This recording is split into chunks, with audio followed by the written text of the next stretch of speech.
The earliest pottery from the site was black, having been fired with organic material in the clay to give it strength.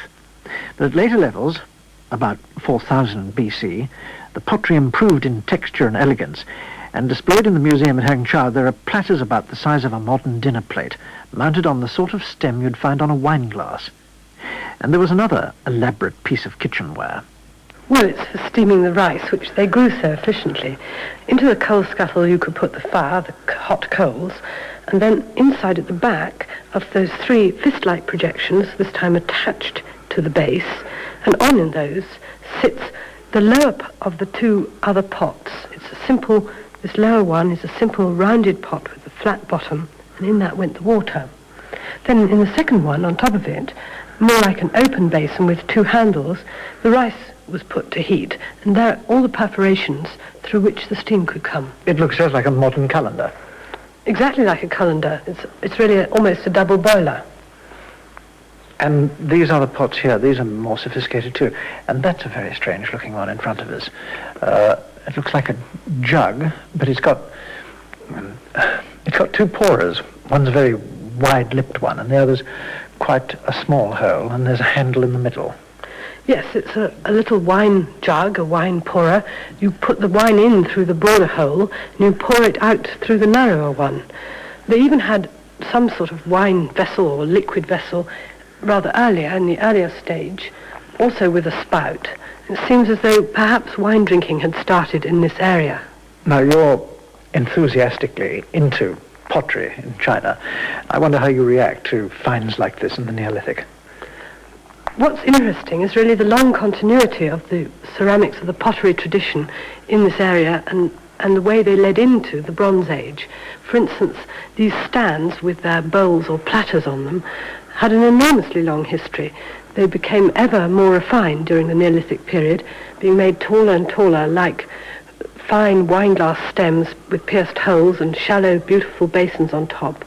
And so they persist into the Bronze Age, when they were used as a ritual offering dish.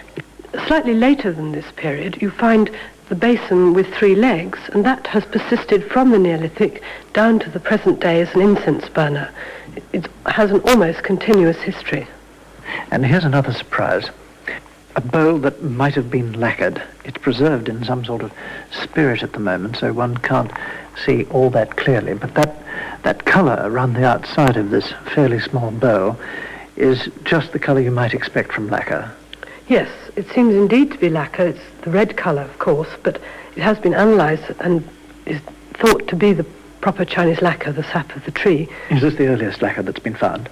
So far it's the earliest known, but it does show that lacquer, the most Chinese of substances, was beginning to be exploited about 5000 BC.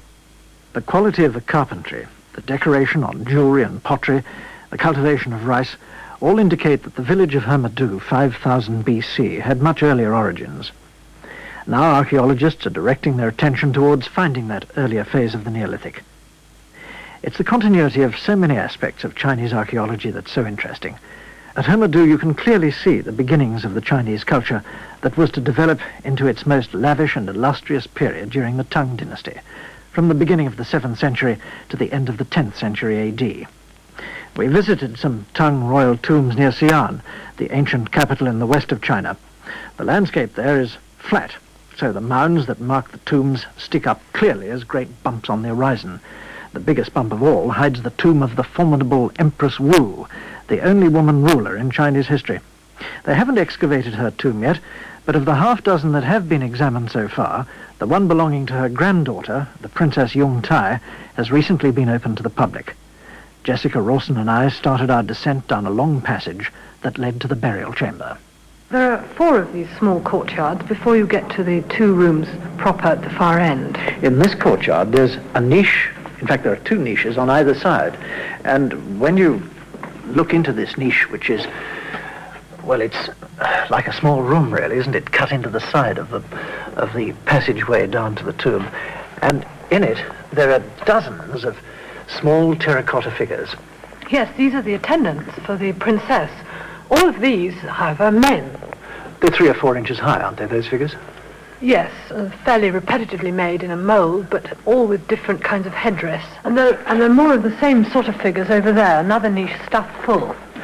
Right, well now if we move on further down this ramp, we come to another one of these miniature courtyards, and two more niches, one on either side of the tunnel.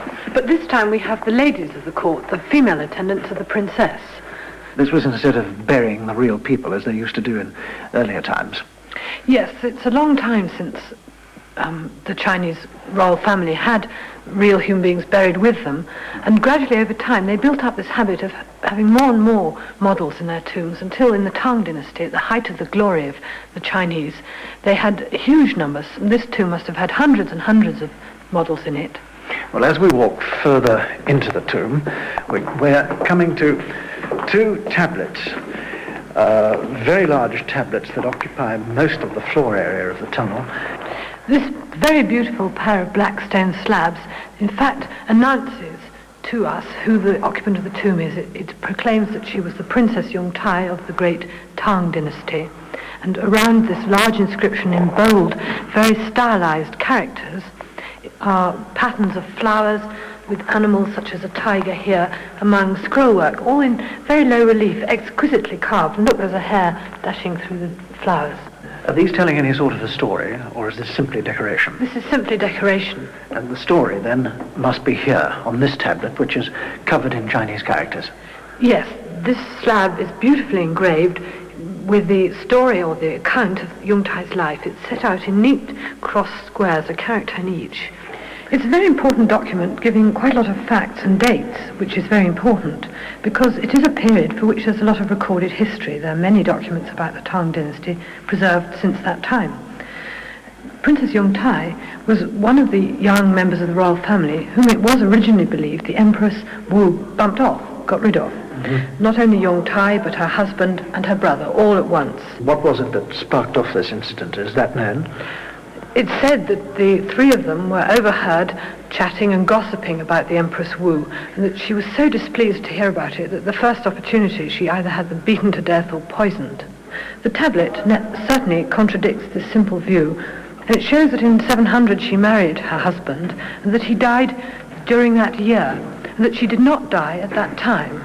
She died, however, not much later. She was extremely ill and pregnant and died probably 8 months or so after her husband. And does the tablet tell us all that? Yes, we know that much from the tablet, and we can infer a little more from the skeleton which was found in the coffin. The bones of the skeleton have been examined by archaeologists, and they find that she had very small bones and a very small pelvis, and this seems to be sufficient evidence to think that it might have been difficulties in childbirth that led to her death. And what is more, there are no broken bones.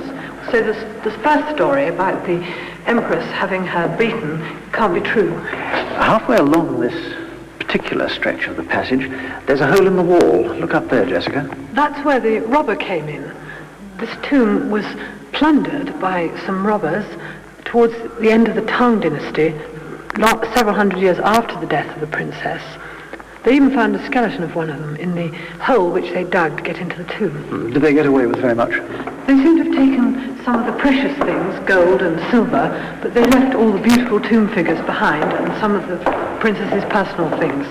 Now, just a few yards ahead of us, the passage is opening out into quite a large room, and it has a ceiling that's perhaps 15 or 16 feet high, a dome ceiling, and all around the walls there are murals apparently depicting court life. These are the attendants. They're not the courtiers, they're the ladies who had waited on Princess Yongtai, carrying a candle, bags of things, fans for her, box of jewels, all framed within the architecture of the time, the wooden buildings. And what about the domed roof? That was painted too, although it's faded quite a lot. Yes, you can just make out the stars in the sky, and the large sweep of the Milky Way crosses the top. There's a sun over there and the moon on this side. These appear to be particularly good examples of wall paintings. They're very sumptuous and very large. It was traditional to paint tombs, but this is one of the first examples that has been found of a very elaborate, large-scale composition. Now, in front of us is a formidable-looking door, which we have to crouch to get through, or a doorway, because it's open. And we've come into the burial chamber itself. It's a room quite like the one we've just come through, again with a dome ceiling, and again with paintings all round the walls. And in the center of this burial chamber, the sarcophagus itself, an enormous thing, 6 or 7 feet high, and perhaps 12 feet long. It's a beautiful piece of work. It's very black and densely carved with fine relief. The elements of flowers and birds stand up only a millimetre or two. The top of this sarcophagus has been broken open. Look at that. There's a space there for a man to get through. Was that where the robbers went in? Yes, they've pushed aside the roof slab and crept inside through the crack, though the slab must be immensely heavy. Well, as we turn and walk out of the burial chamber, I'd like to ask you just how much more does one learn from opening up a tomb or a complex of tombs like this? Well, I think it's extremely informative. The tomb is, after all, covered in these beautiful paintings. So we immediately see what the people must have looked like, the kind of clothes they wore, the styles of their headdresses. There is a lot of poetry of this period describing how bales of silk were exchanged with the Mongols and the nomads of the north for beautiful horses. Then, of course, there were other precious things found in the tomb, which have all been looked at and examined, and we know much more about the kind of ornaments, the dress, the silks they wore. And one has to bear in mind, of course, that only 5 of these tombs, this particular group of tombs, has been excavated, and there are more than a dozen more to come. They've carefully chosen the ones they have excavated. They represent the different ranks who are buried here. Mm-hmm. And what about the big tomb itself? Well, much of this work has been preparatory so that the excavation of the great tomb will proceed in good order. They've investigated these minor tombs so that they will have the experience and preparation and techniques to tackle the major tomb. Well, we've reached the entrance of the tomb now, and as we come up to the doorway, we find our way is barred. There's an enormous build-up of people. It gives some idea of just how much interest in China these days there is in archaeology, doesn't it? Well, I think the past of China is immensely important, and everybody in the world recognizes it. Of course, many of the visitors are Chinese. Probably people from the area come to see the treasures of the past. I think it's only in the last couple of years that people have done this sort of thing and come to see the ancient rather than the modern achievements of China. In fact, wherever you go, the Chinese people are there in great numbers, taking a deep interest in their excavated history. And perhaps it's because of this characteristic personal involvement with their past that there's an energetic program of archaeological work now going on throughout the country. Exhibitions of recently excavated objects are frequently staged in provincial museums, and the more exotic and choicest riches of the nation are continually being shown to an admiring public in the museums of Peking.